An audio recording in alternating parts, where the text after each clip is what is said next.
Is Godforge a raid killer or a raid clone? There's been a lot of comments in the community about this, but at the end of the day, Godforge is just another game. I thought it'd be fun today to look at the two intros of Raid and Godforge side by side, just for a little bit of comparison. So without further ado, what's up everyone?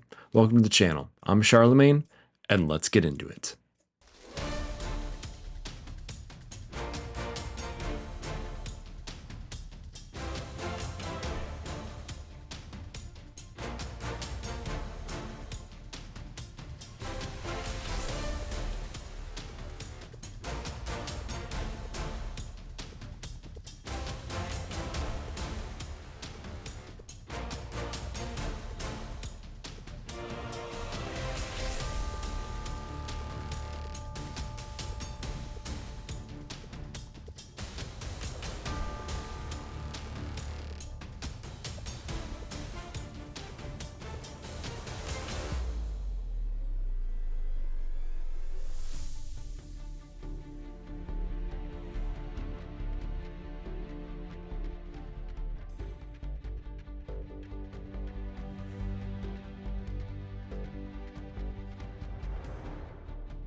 Something I appreciate about the raid intro is that it kind of sets the scene leading up to the fight. You get that zoom in on the enemies and the heroes bursting through the door like they're in the midst of something. And while that does occur to a certain sense for the Godforge intro, Godforge more just brings the heroes into that first wave and says, okay, now we're going to be attacking.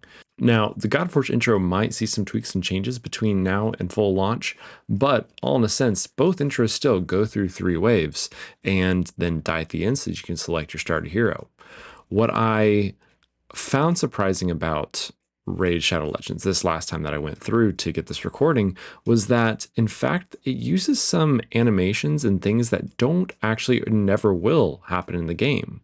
Like you see there that Alhain is eaten by the dragon, completely consumed. Animations that I don't believe we ever see the dragon do in any other form of the game. And so when you take it through the lens of an experienced gamer, it kind of removes you from the immersion of the scene because, well, that doesn't actually happen. But this is meant for a new gamer, right? And so I think that the dragon consuming Alhain and then having to be attacked, it does, add up the tension, the drama in the story, which causes, those heroes to seem as though they are right in what they are doing, all then to just be completely obliterated by the dragon. Now, I do like the scene when the dragon comes in. It makes it kind of more cinematic, him crawling up to fight against the heroes and consume and defend his treasure. But, it was only in its more recent life that Raid began to focus more on lore, and this intro doesn't really do any of that. So Raid Shadow Legends at the end of the day is a hero collector in which you are going to fight enemies and you're going to collect treasures and potentially die at the end of it. And that creates a lack of depth at the very beginning. There's very minimal buy-in for me when it comes to why I'm playing this if I care about story. Now, I remember the first time I played, I didn't care about the story. I was just looking for a game. And I think a lot of people come to Hero Collectors just looking for a game. And so I think Raid does this well. It sets up the scene, it sets up what you need to do, what you're going to do, how you're going to do it, with a little bit of, conversation between the heroes thrown in there. Now, when it comes to Godforge, the first and foremost thing that highlights this intro above all things is that small, little, beautiful icon in the top right corner. Skip tutorial. How many times have we seen intros to games that we have to sit through and play through? Like, notice, this is just like the cinematic intro of Raid. There are minutes, maybe 10, 15 minutes after, okay, 15 is stretching it, maybe 10 minutes afterwards of me having to follow through the menus where Arbiter is telling me to click, having to go to the first level of campaign, get a piece of gear, level it up, put it back on, go back to campaign. There's also the whole like summoning first, and it's just a lot.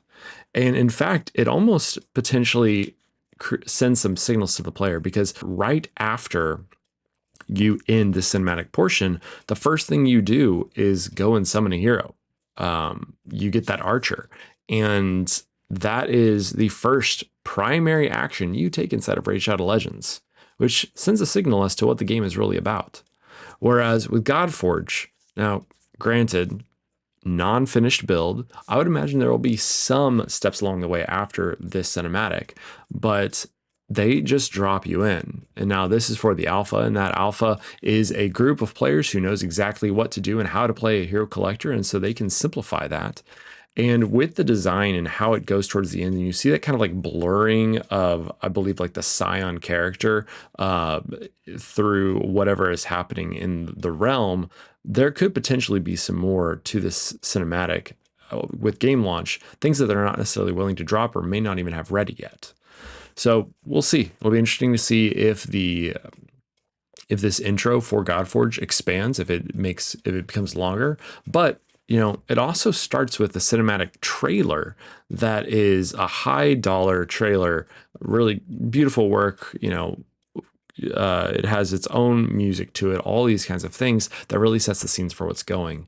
And so I think when it comes down to it is that Raid Shadow Legends was setting up a game and the mechanics of that game for the player. And Godforge, well, they're trying to set up the lore a little bit more.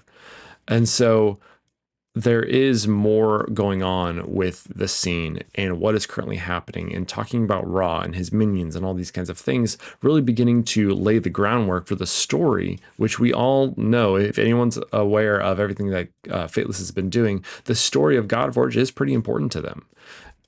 Now, that doesn't necessarily mean it'll be important to the player, so it might all be lost. And I would be interested to know how much in the future that skip tutorial button is clicked. But Raid sets up a game, and Godforge seems to set up a story. And what I do appreciate is that everything that we see in the Godforge intro can and does happen in the actual game. Ra does use his ultimate, and that's exactly what it looks like. The heroes use their ultimates, and they feel pretty cool. And you can use them in the game. And so being able to face someone in something that's a little bit more tangible like Ra is more appealing to a player like myself, at least, than facing down the dragon that I may or may not play for a while. It's pretty iconic when you get into the game, but it's not doing much when it comes to why I'm playing or why I'm investing in the story that I'm going to be creating. So there's a lot of differences between these two. You can see right now in the current build that Godforge is shorter, but that doesn't necessarily mean it'll stay that way. I was actually surprised to see how close they were in length. I've played the Raid one so many times, I've become so numb to it, so tired of it, that it feels like it goes on for forever. But in reality, it's really not that much longer than what is going on with Godforge. And before I hear any comments, I did take that Godforge intro when I first launched the game for the first time, while trying to stream, while running OBS, and doing a bunch of things that were slowing down my computer. So yeah, there's a lot of frame drop, but sorry.